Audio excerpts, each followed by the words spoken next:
mbokk yi jërë ngeen jëfati ci ànd bi ak Walf TV la voix des sans voix dal leen ak jàmm ci l'édition du soir daje tey ak altine juróomi fan ci weeru avril liñ koy defee ngoon gu ne du lundi au jeudi Issa Tine la ñuy àndal ci présentation bi Issa maa ngi la nuyu. nuyu mbokk yi seetaan. min ngeen leen altine bu ne les deux papes ñoom ñooy ñëw ànd ak ñun waxtaane justice waaye tamit waxtaane politique bokk na ci Pape Ndiaye Pape maa ngi lay nuyu. ana loo tànn nar ci waxtaan tey. waaw tey bilan CREI la ñuy def muy cours de répression de l'enrichissement illicite. jàppoon ñoom Karim Wade ak ñooñu. voilà xool fan la toll ci liggéey bi ak yu ni mel ginnaaw ba mu amee ay kaddu yoo xamante dégg nañ ko ci procureur spécial Aliou Ndao. très bien mu doon def ay précisions. d'accord léegi lay doon balay boobu aussi ñu dalal moom Pape Sané Pape maa ngi lay nuyu. mu mel ne tey di nga ñëwaat tuuti ci discours chef de l'État bi mu def le 3 avril. waaw justement ci discours bi principalement ci les non-dits. ak voilà lañ ci doon séntu également. suñu gan tey ñu am mbégte lool di ànd ak Serigne Modou Bousso Dieng Serigne Modou Bousso Dieng chef religieux la waaye miin xam ne tamit saa su ne day prononcé wu di jël position ci actualité am réew mi ni muy doxee saa su ne sëñ Modou ñu ngi lay nuyu di la dalal jàmm.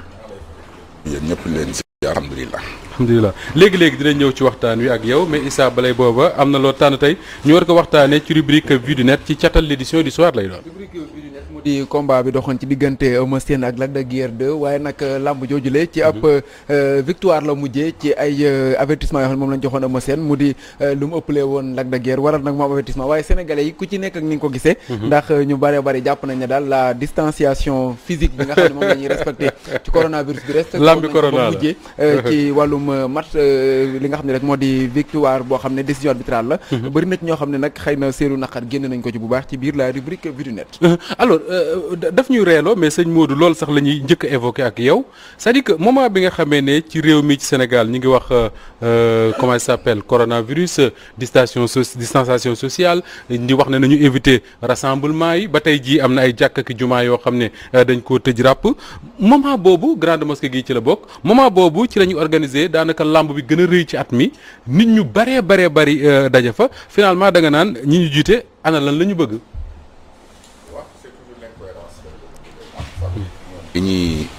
li ñuy wax ak lu ñuy def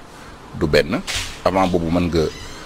jàngat ne am na ay farandoo ñu ci réew mi ñoo xam ne si sont organisés les plus grands rassemblements au Sénégal des centaines de milliers de personnes presque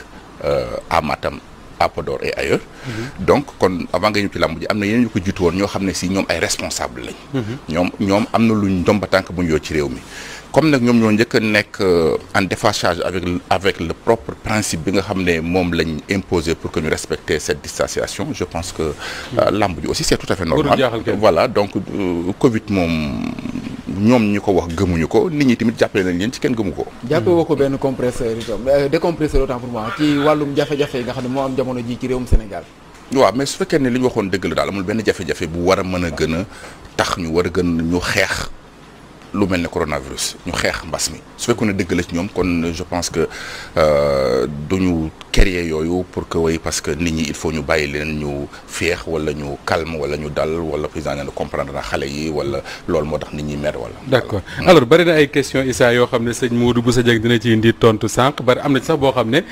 moom mii acte bu mu posé la woon mu juróon polémique bu bari dina ci indi ay leeral mais balay boobu Pape Ndiaye ni nga ko diggee sànq ñu waxtaane d'abord li nga tuddee bilan CREI di fàttali prétexte bi mooy sortie boo xam ne miinuñu ko woon trop muy procureur Aliou Ndao procureur spécial bi nga xam ne moo njëkkoon a nekk procureur en tout cas foofu la ca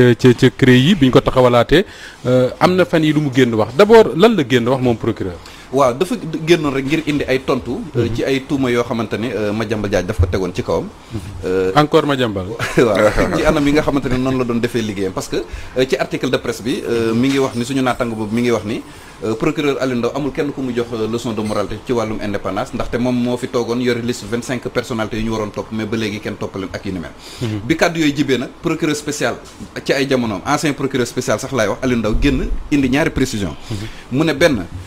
kàddu yi demeewul noonu il n'a jamais brandi une liste de 25 personnes te noonu leen nee na mi ngi jël en témoin journaliste ya fa nekkoon nee na ca njëlbéen ba juróom-ñaari nit la doon topp yoo xamante ni dañoo leen doon jiiñ lu jëm ci moomal gu lewul mu ne ñaareelu précision bi mooy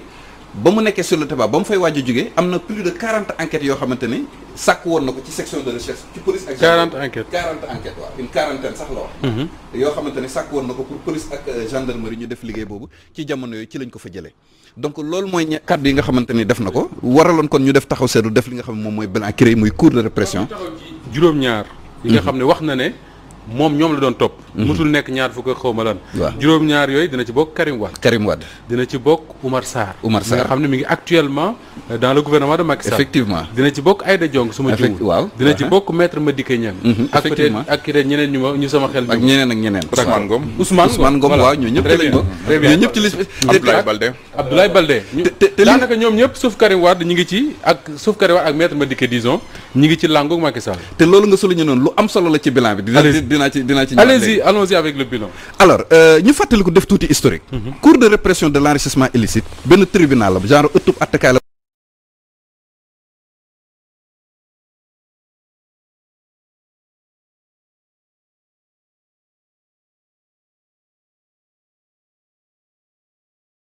na ci condamnation. ba fi Abdou Diouf jógee nguuru Ablaye Wade de 2000 à 2012 CREI active traité benn dossier. D'accord bi fi Wade jógee Macky ñëw ci la ñu réactivé waat li nga xam ne moom mooy cour de répression enrichissement illicite.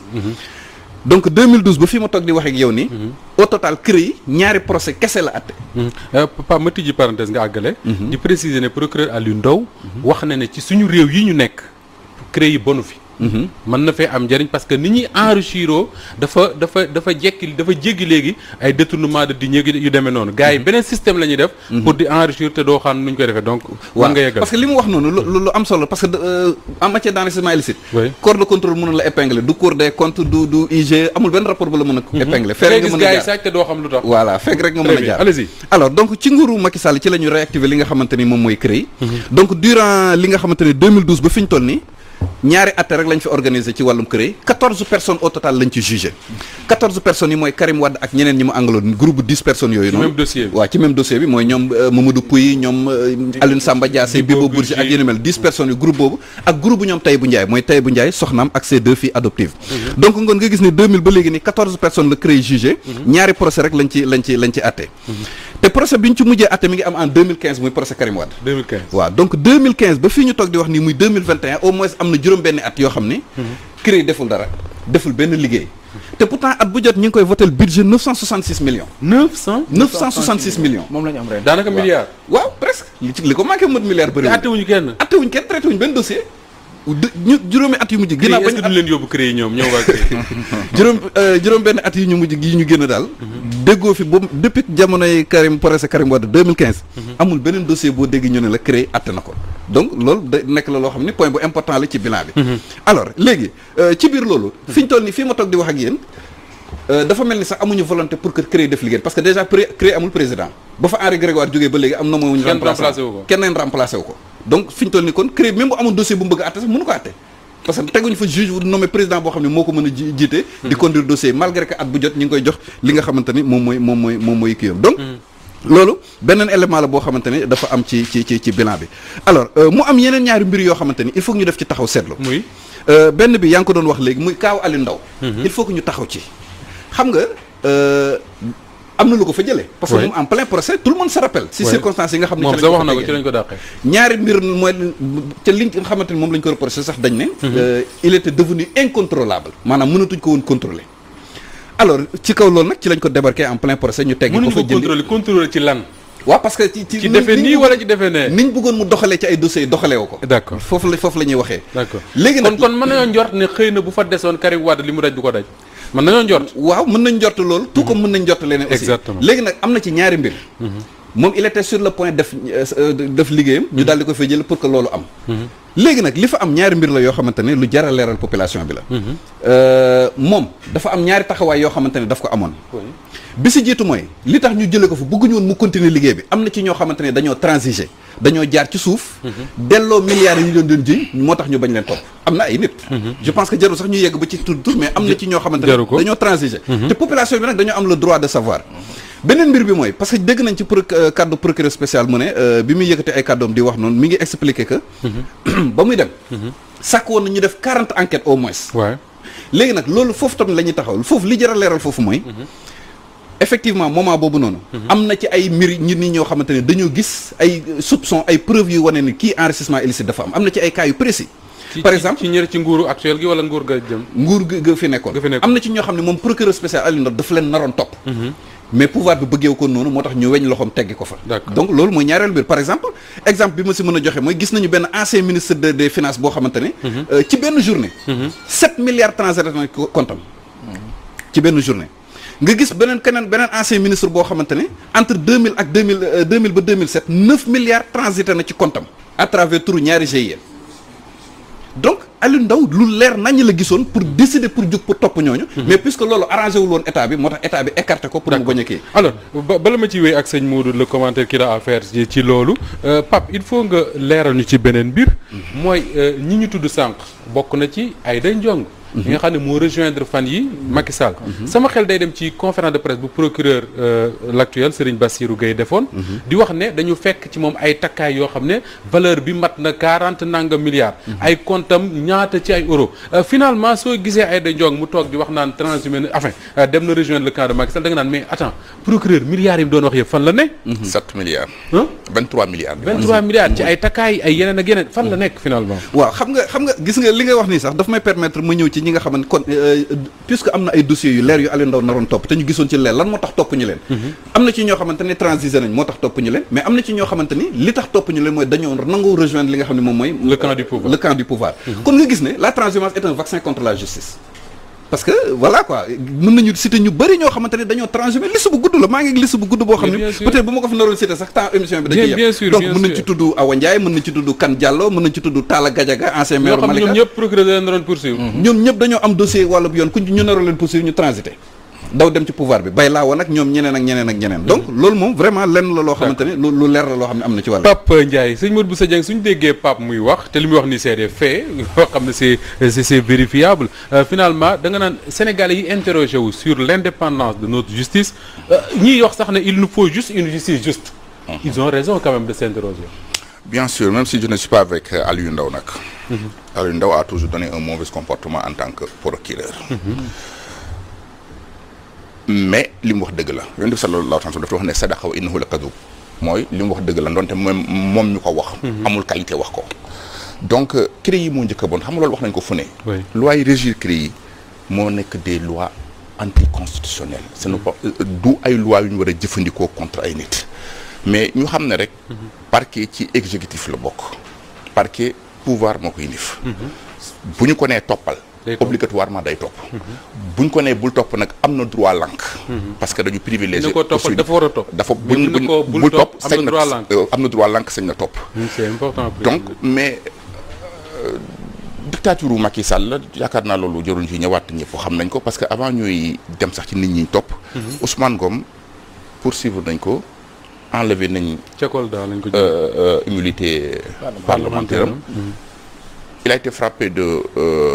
interdiction de sortie du territoire mais pourtant bi ko Macky Sall soxlaa en pleine interdiction daf ko jël yóbbu ko ci Alpha Condé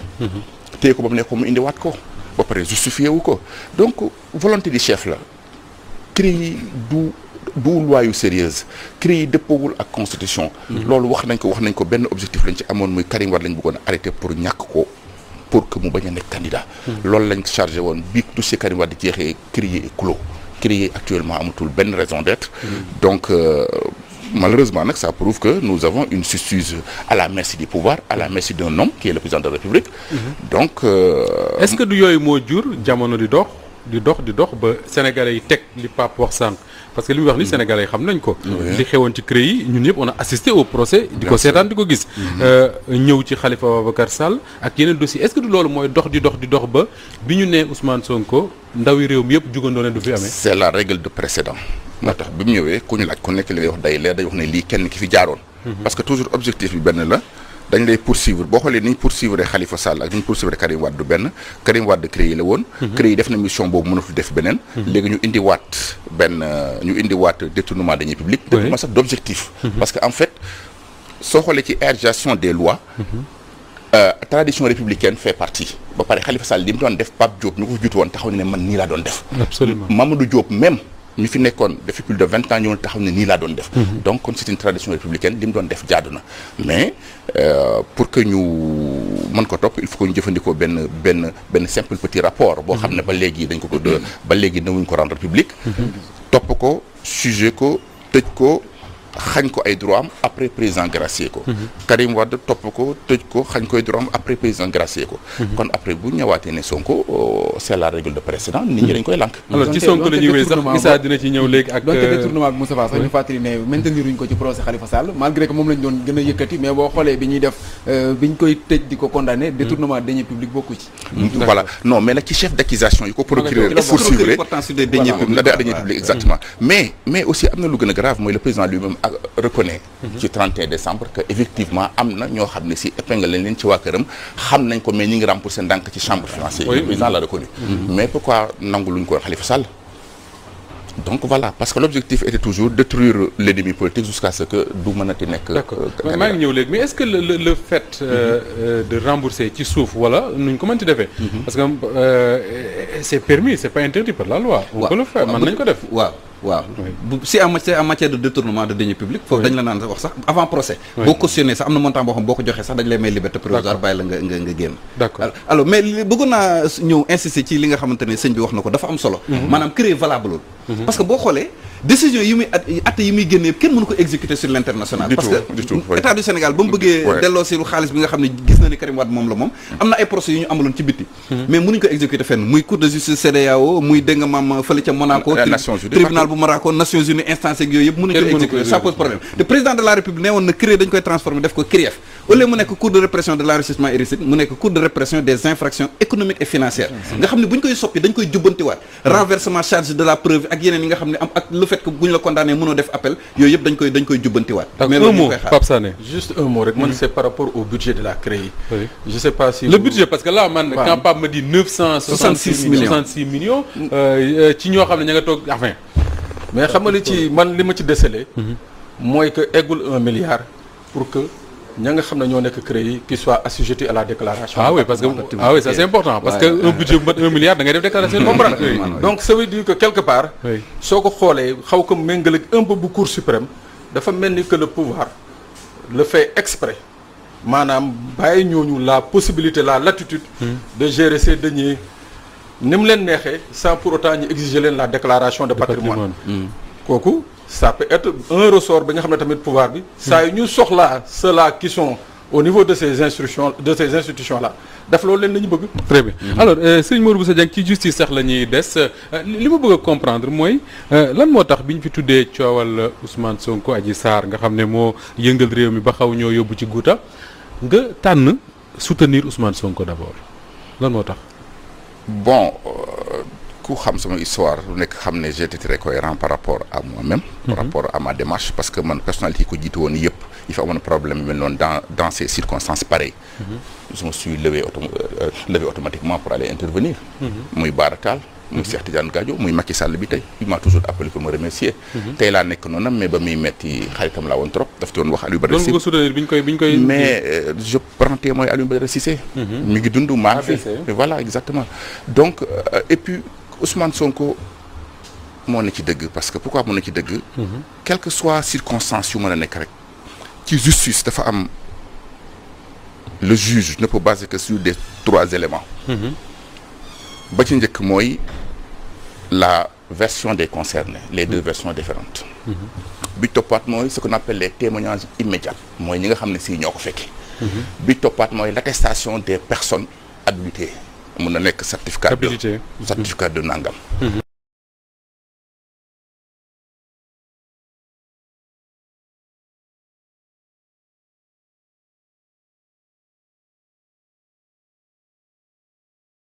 na si wane gis nga liñ ci wax ak liñ ci wane gis nga déclaration témoin yi leer na donc li ci des mooy la dame lui-même a reconnu que moom moo demandé pour que ki ci des génn bàyyi leen ñoom ñaar mais loolu rek doy na pour que cela s'arrête. d'accord malgré que c'est un PV boo xam ne dañ koo fuité nii rek kenn xamul ba léegi xëy na lu leer. mais li ma wax soxna si moo ko wax si moom laa ko déggee ça veut dire que la concernée elle-même reconnaît que moom moo demandé que ci des ne ko na génn mu bàyyi leen ñoom ñaar donc. kon yow lu fa mënti xew du viol moom. non lépp lu fa mën a xew rek non seulement que loolu mais soxna si mooy demandeur ci loolu. est mon responsable ci loolu. bon la ci des nag affaire yàlla la yàlla moo ko xam li ci des ci islam lañu mën a basé mais bu dee ci l'islam effectivement l'islam nit ku baax koo xam ne xamuñu koon ci jëf yu mel noonu su fekkee dañ koy accuser dara non seulement que duñ ko reconnaître mais ndaw si ko accusé dañ koy duma selon l'islam. Ah oui demal xool Xalil li ba wax du dañ si Abdourahmane Mbacké même def na enregistrement yi mi ngi partout dans l'internet mais lii ëpp solo rek li nga xam ne moo yëkkati Sénégalais yëpp nga xam ne soxla ñu xam li xew rek mooy la règle de précédent même Macky Sall ku honnête ku nekk xam ne même bu dee Ousmane Sonko dem na faak Ousmane Sonko war fa dem 21h rek loolu sama yoon nekku ci duma ci sori. Ça ne m'intéresse pas mais ce qui est important en est que coordination bi am. synchronisation bi am. xam nga ne entre le 3 et le 9 6 jours seulement. ndaw si mënu ci déposer plainte section recherche. parquet diligenté ko jotaat enquête bi envoyé ko doyen des juges. mu saisir. ci juróom-benni fan à ministre de la justice mu saisir le parlement jusqu'à ce que le président de l'Assemblée convoque les présidents pour examiner le dossier. D'accord. Moins de 6 jours donc ba noppi c'est des pouvoirs différents soo demetee ensemble plusieurs lettres nga fa yoo xam ne si parquet bind na ko mais joxuñu ko suite mais diligence bi non seulement que diligence mais précipitation bi parce que le fait que bi ñuy réunion des présidents avant muy jeex pour que ñu am décision yónnee nañ une convocation à Ousmane Sonko pour que mu ñëw lundi donc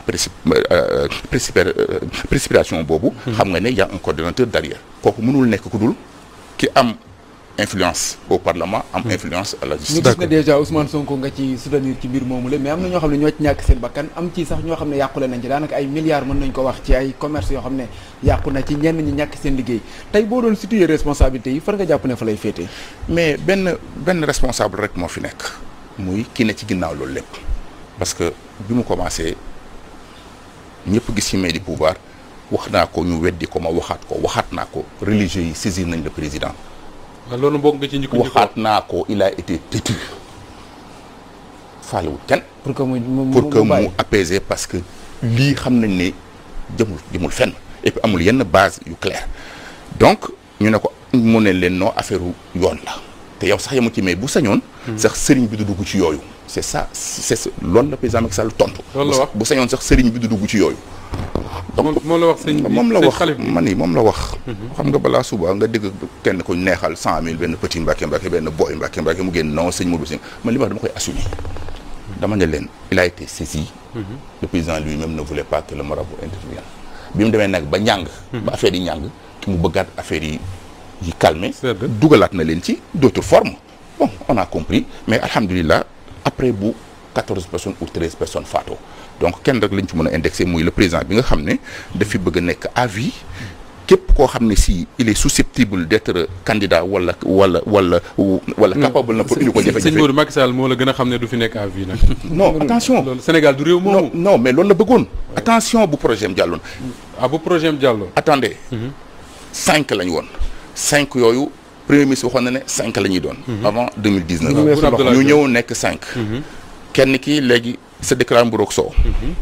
Issa Sall le ministre conseiller. El Hadj Madické ci dogalu yàlla. xalif bi jox na ko statut cheikh xëcc ko ci boppam aaye ko politique mu des kan. mu jeex mu des Ousmane Sonko. une fois Sonko éliminé et puis ñëpp xam nañ ne viol c'est un crime. bu ñu xasee sujet automatiquement tu perds tes droits civiques. et puis am na danger bu nekk foofu. boo xam ne ñëpp war nañ ko dénoncer. exemple article 52.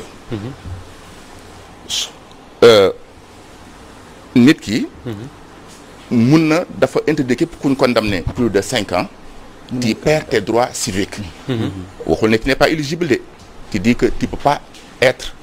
candidat. mais ñàkk mën a voter mënul tee nekk candidat. Macky Sall moo ñëw yokk ci ne pour être éligible il faut être électeur. waaw. mais loolu def na ko mais mën nga bañ a mën a voter mais aussi ñu mën la voter. ça veut dire que tu peux perdre tes droits civiques pour ne pas pouvoir voter mais ça ne vous rend pas immédiatement éligible. mais Macky Sall ñëw yokk ci ne. avant d'être éligible il faut être électeur.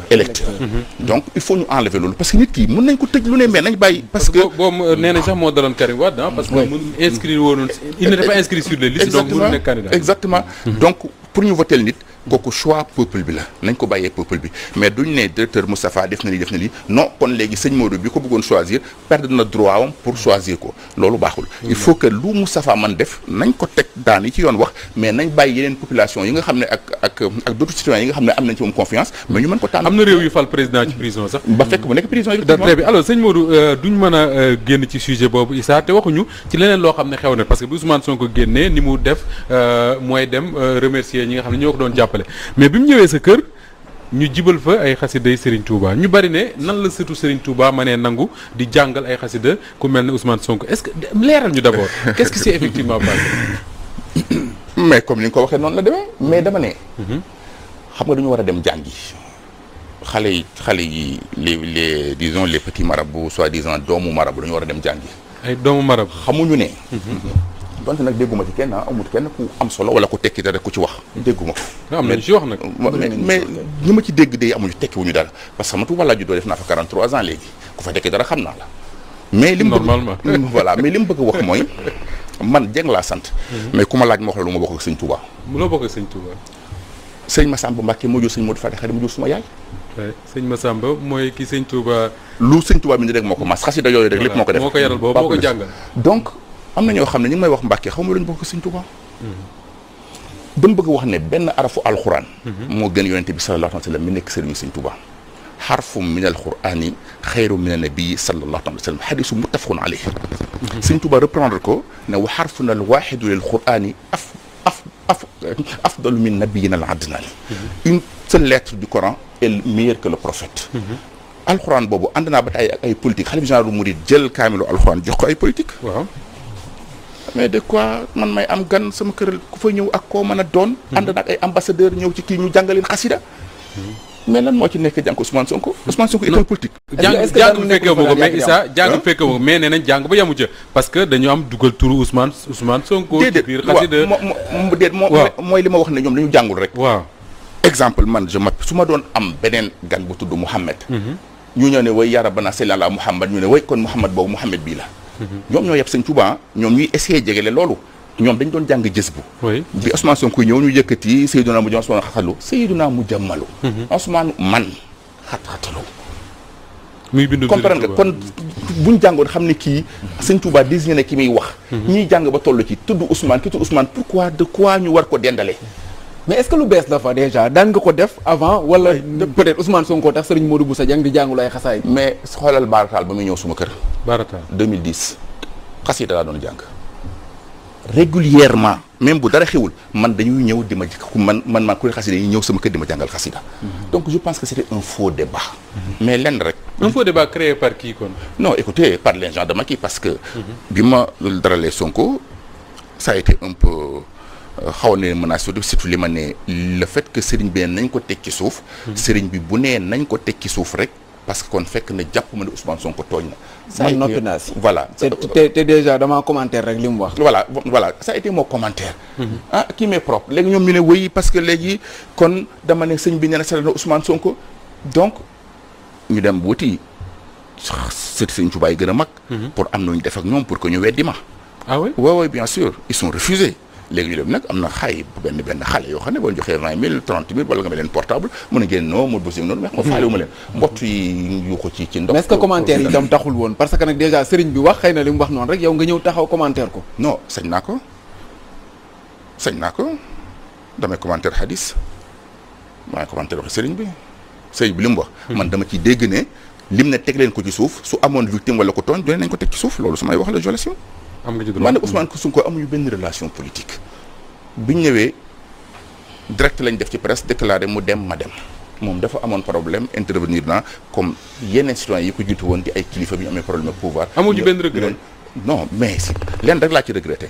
muy xasaay di ma ko jàngal sama buntu kër bu doon ñëw suba dama koy yónnee équipe këram. ñu koy jàngal topp ci otoom ba mu ñëw sama kër ñu génnewaat delloowaat comme ak jàng xasayit soog a doxaat fañ nekk soog a ñëw sama kër ba ñu xam ne man luñ bind ba xam lu suñu tool bind sama maama commencé sëñ Modou kon débat bi nga xam ne moom lañ fi yëkkati fan yi bëgguma woon sax ñu ciy sori parce que ku respecté fi mu jógee la mooy sëriñ bi war na recevoir diw warta recevoir diw yow suñ la déggee nga ne xasida yi mën nañ ko jàngal foofu jàngal ko ñeneen finalement ñiy posé débat boobu aussi est-ce que d'accord nga ci d'abord ce débat là sëriñ bi war na recevoir Clédor Sène ak Assane Diouf. Non, c'était un débat mené par un mercenaire ivre. mercenaire ivre Madiambal Diagne je le cite point. mais Madiambal waxul ci recevoir gi Mamadou Ibra Kane moo ci wax. Non, avant may ñëw ci Mamadou Ibra Kane damay commencer ci Madiambal Diagne parce que c'est lui-même qui a évoqué affaire ethnicisme d'abord ci Sénégal. moo tax ma commencé cité ko avant ma ñëw ci Mamadou je suis déçu parce que c'est un journaliste qualifié. Oui, très correct, hein, très discipliné. Man Niass moo boole woon ak moom en 2001 mu dirigé woon kër gi. novembre 2001 la ko Sidy Lamine Niass wax mu woo ma boobu maa ngi am téléphone fixe. depuis booba léegi on a gardé des bonnes relations mais je pense que discours bi mu wax defoon naa ne expérience am ëpp na ko. defoon naa ne même yaram wala tegginam wala bëgg Sénégalam ëpp na ko donc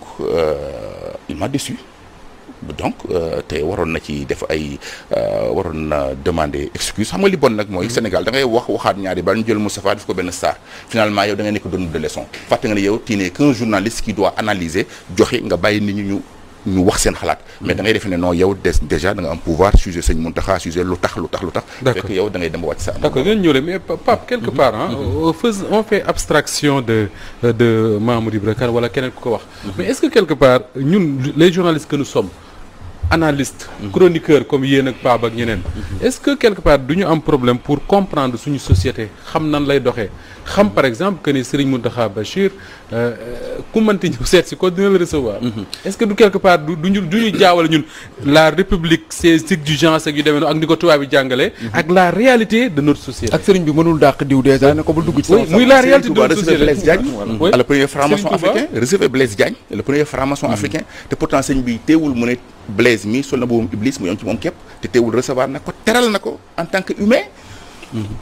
waaw wala ñu xam ko ba pare sax te xam exigence yeeg nu muy doxee ba pare dëgg ci seen tànk parce que la vérité mooy suñu xalif généraux yi ku xam ne ay kilifa la yoo xamante ni ñoom amuñu baaxoowuñu di dàq nit ak nit ki melokaan bu mënti amee ñoom boo ñëwee duñ la dàq dinañ la recevoir toog déglu la suñu def ay dénkaane ñu def ko seen ñu defal la ko man gis naa ba tey ñoo xamante ne bu ñu demandé pour gis kilifa gi da leen di recevoir mais am na ci ñoo xamante ne dañ leen di wax dëgg bu saf sàpp lañ leen di wax ci biir jotaay bi duñ la neexal duñ la def dara donc vraiment yooyu dafa ba pare tamit nag mu wax dëgg nag bu nit ku nekk nag am nga liberté vraiment recevoir kenn ku la neex bu la neexoon yow koo xamante ne du sax journaliste wala n'importe quel ku doon kii si mbedd mi ba tourner rek ñëw ni dama la bëgg gis mais am nga liberté recevoir ko donc côté boobu aussi il faut que ñu xoolaat doxali ni mooy xool li nga xamante ni moom mooy suñu société ni muy doxee ñu respecté ko respecté suñuy valeur ak yu ni mel mais aussi ñu xam ni xalif généraux yi am nañu liberté recevoir ku leen neex ñoom du ñu ñoo xamante ne dañuy dàq nit ñi wala ñu leen di rejeter ba pare tamit paren saay nit ak melokaan boo mënti indi ñoom mën nañ la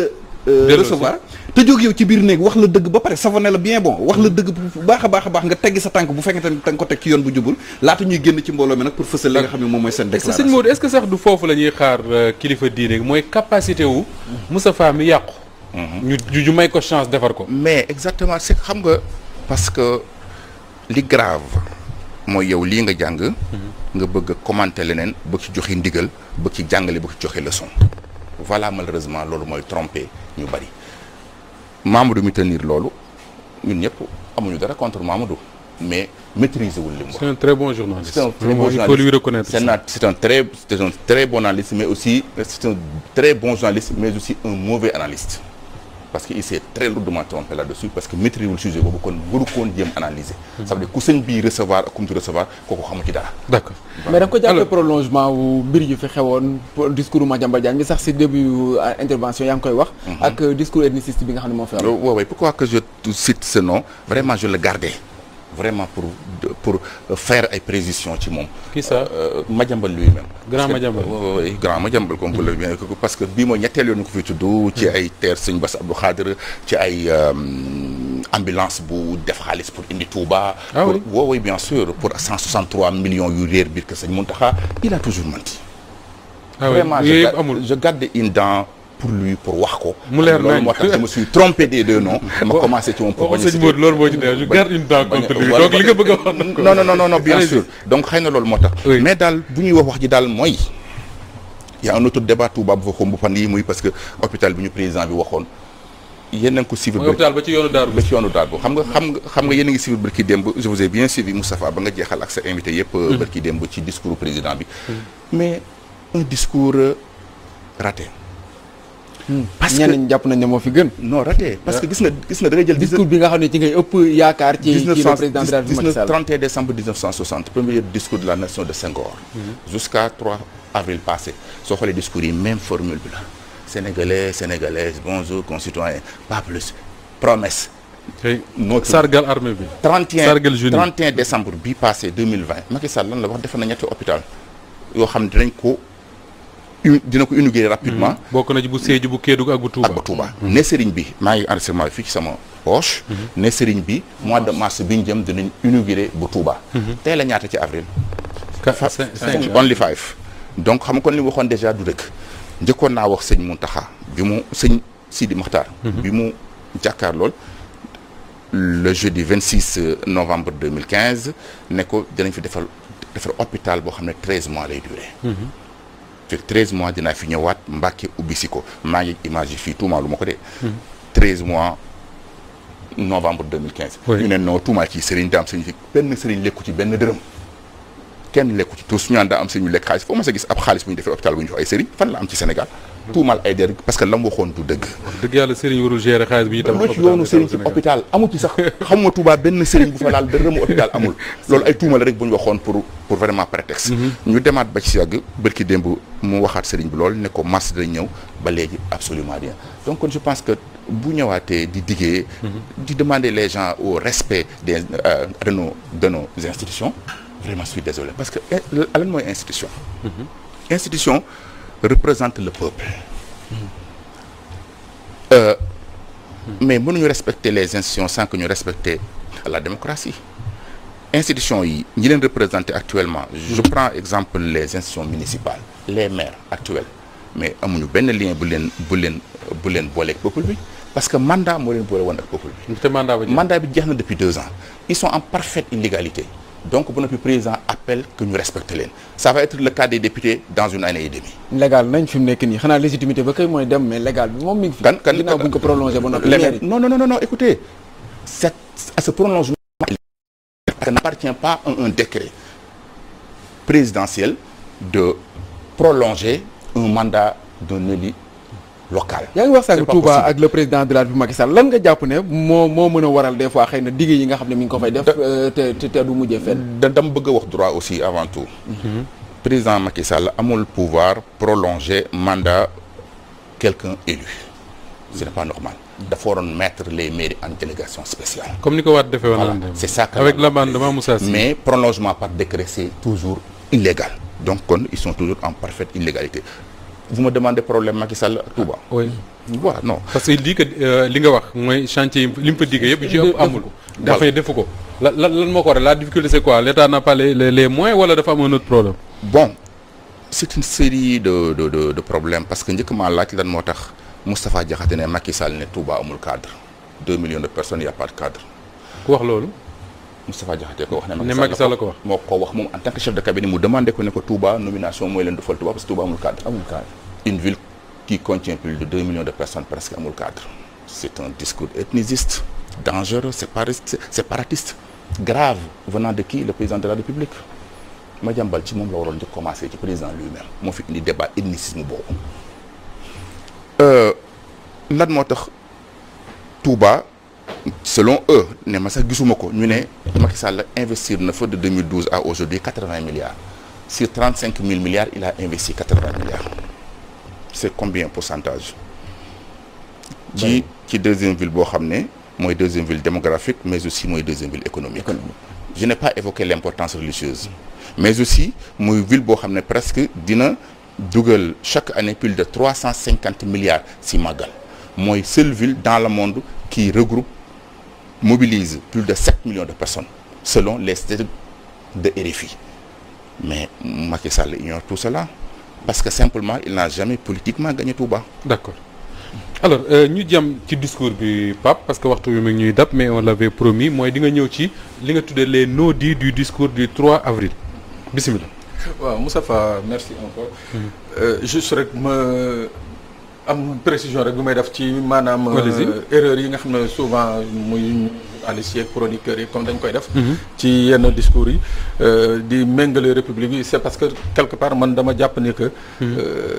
sunu processus république moo àggul quoi donc loolu laa bëggoon préciser rek gars yi dafa am benn li nga xam ne dañ ko fàtte lu am solo mooy diine gi ak social bi dañ ko fàtte donc léegi ci wàllu discours bi les non-dits li nga xam ne man dama jàppoon ni que président ci discours bi surtout ak fi ñu jógee dafa amoon li nga xam ne moom moo ko waxoon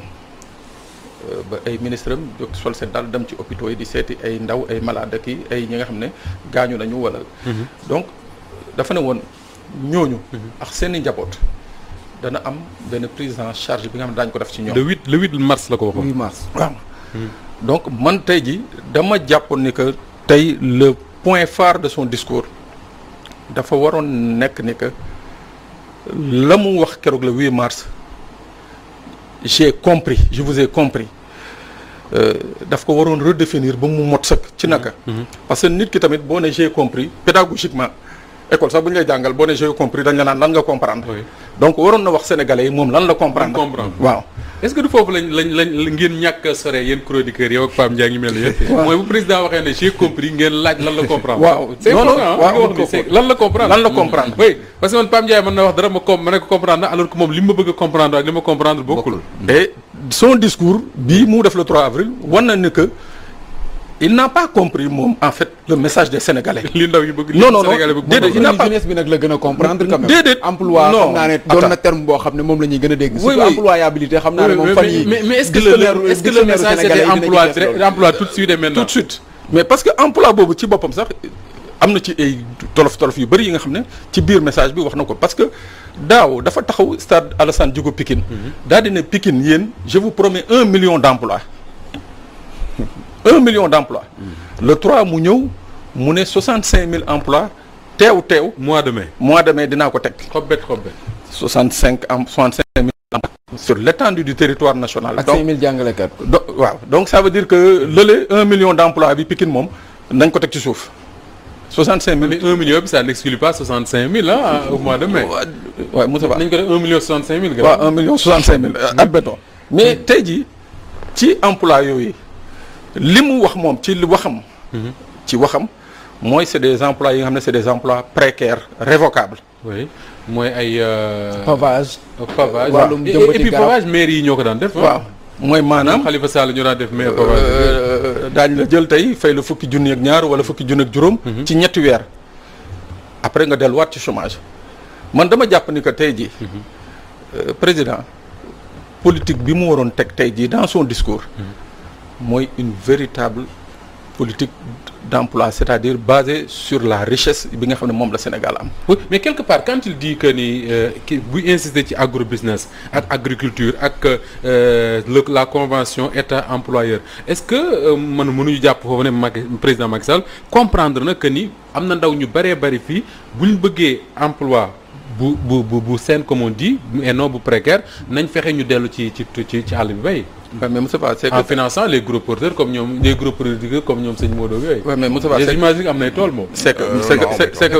le problème qu'on a actuellement ci wàllu suuf boobu ngay wax. agro business bi fan yee dafa am li ma fi bindoon. mooy que y a 680 000 hectares yi nga xam ne Sénégal. ci jamono yi ñuy toll nii. dañ ko jox ay sociétés étrangères. 680 000 hectares c'est-à-dire léegi les gros propriétaires terriens du sant duñu Diop sant duñu Tine sant duñu Ndiaye sant duñu Bousso wala Sané ay yeneen ki yeneen la donc loolu mooy benn bi deuxième bi fi ma bëggoon ñëw ñu jeexal foofu mooy fa nga xam ne moom ay ñooñam ñoo toogoon di ko fi wax c'est-à-dire mooy sur ces cette présumée présence terroriste et de forces obscures moom en tant que clé de voûte des institutions moom waroon na toog parce que saa su nekk buñ fi doon waxu terrorisme moom moo doon jóg di wax donc waroon na jóg bii yoon tamit ci discours am xamal sénégalais yi ndax dëgg la waaw wala déet ñooñu lii ay ministres yi di wax dëgg la wala du dëgg parce que tamit mënuñu dëkk mais wax na ne y a des menaces multiformes yoo xam ne ñu ngi dugg ci réew mi les frontières ndanga maanaam le monde est devenu plus dangereux donc da ngay comprendre que ni menace terroriste boobu ngay wax moom la wax waaw mais Moussa Ba moi je crois que ça aurait été plus pédagogique. oui mu wax ko naka ministre mi waxee moom mu waxee ko noonu. déjà alors waxtu bi moo ñuy dàpp mais sëñ Mour am na loo xam ne aussi ma jàllale waale ko ci rek. président wax na ko moo di ne Sénégal gii ñu bokk quand même. mu ne benn bopp la kenn mënu koo xar ñaar te ku ko bëgg xar ñaar sax du sotti il l'a dit donc ça veut dire que ni moom pour moom Sénégalais yi amul ay communauté fii communauté fee. benn la ñu kenn mënu koo taxale. bon c'est quelque part satisfaisant. mais entre discours et l'acte. ça veut dire que bu ñu jëlee président acte yi mu posé. c'est tout à fait contraire en déphasage avec son discours. dafa bëgg a changer xëy na xam nga kii mi ngi wax léegi le président a compris le message. je pense qu'il ne l'a pas compris. parce que gis nañu koy jàngatal di ko wax naan ko oui parce que c'est un problème d'emploi non c'était pas un problème d'emploi c'était un problème de la démocratie nit ñi loolu lañ doon xeex. am na ñu bëri ñoo xam ne ñoo tëj seen bërëbu liggéeyukaay génn bokk ci manifestation yi. am na ñoo xam ne si fañ jógee dëkk ba dëkk lañ jógee pour ñëw fii pour manifester parce que ñu am problème ak moom. parce que exemple boo xoolee ñu bëri suñu def ne wax suñu koy déedéet mais Bambey mi ngi doon tàkk. mais Mbacké mi ngi doon tàkk Diourbel mi ngi doon tàkk. billaay bari nañ jóge Touba ngi ñëw bokk ci manifestation bi. parce que yow su fekkee ne yow président taxaw na ne fii nga dëkk fii du fi fal kenn. président taxaw na fii daal stigmatiser leen. comprendre nga daan leen amu leen cadre chaque fois mu jël distance am ak yéen dëkk bi toll ne Touba exemple ñu ne 80 milliards la fa mas a investir te du dëgg parce que Touba la fa ëpp Serigne Ba ko fa def. nañ teg baaraam ne lii la fa président Macky Sall def vraiment ñoom tamit yëgoon nañ ne daal amuñu président dem Matam taxaw ne wéy